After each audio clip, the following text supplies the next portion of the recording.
بسم اللہ الرحمن الرحیم۔ السلام علیکم ورحمۃ اللہ وبرکاتہ۔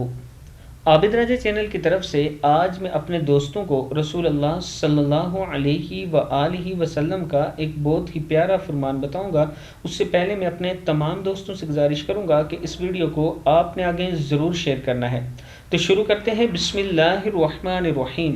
ایک مرتبہ حضرت محمد صلی اللہ علیہ وآلہ وسلم صحابہ کرام کو درس دے رہے تھے کہ مسجد کے دروازے پر ایک عورت آ کر کھڑی ہوئی جس کا دماغی توازن ٹھیک نہ تھا۔ وہ عورت آقا صلی اللہ علیہ وآلہ وسلم کو اشارے سے اپنے قریب بلانے لگی۔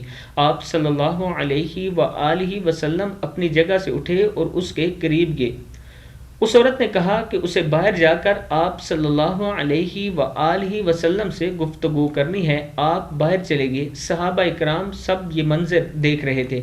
اب یہ تھا کہ آقا صلی اللہ علیہ وآلہ وسلم دھوپ میں کھڑے تھے اور اس عورت کی بے تکی سی باتیں سنتے جا رہے تھے۔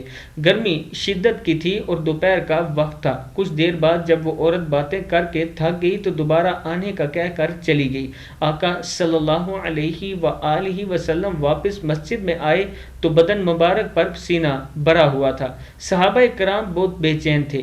اس پورے معاملے کو دیکھ کر حضرت عمر فاروق رضی اللہ تعالی عنہ آگے بڑھے اور فرمایا کہ یا رسول اللہ صلی اللہ علیہ وآلہ وسلم، آپ اس عورت کی فضول باتیں کیوں سنتے رہے کہ جب آپ جانتے ہیں کہ اس عورت کا دماغی توازن ٹھیک نہیں ہے؟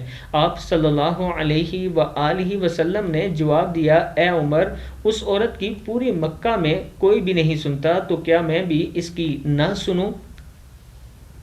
دوستو، دوسروں کے ساتھ ہمدردی رکھا کریں، دوسروں کا خیال رکھا کریں۔ کچھ لوگ اپنی بات کہنے کے لیے بڑے ہی وہ جذباتی ہوئے ہوتے ہیں کہ ان کی کوئی بات ہی نہیں سنتا۔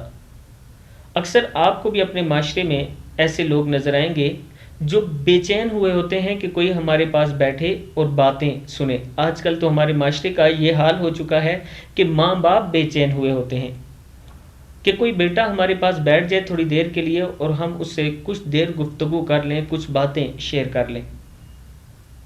اپنوں کو وقت دیا کریں، اپنے گھر والوں کو تھوڑا سا وقت دیا کریں، اپنے ماں باپ کے پاس بیٹھا کریں تاکہ وہ آپ سے اپنے دل کی باتیں شیئر کر سکیں۔ اس ویڈیو کو آپ دوستوں نے آگے ضرور شیئر کرنا ہے۔ السلام علیکم ورحمۃ اللہ وبرکاتہ۔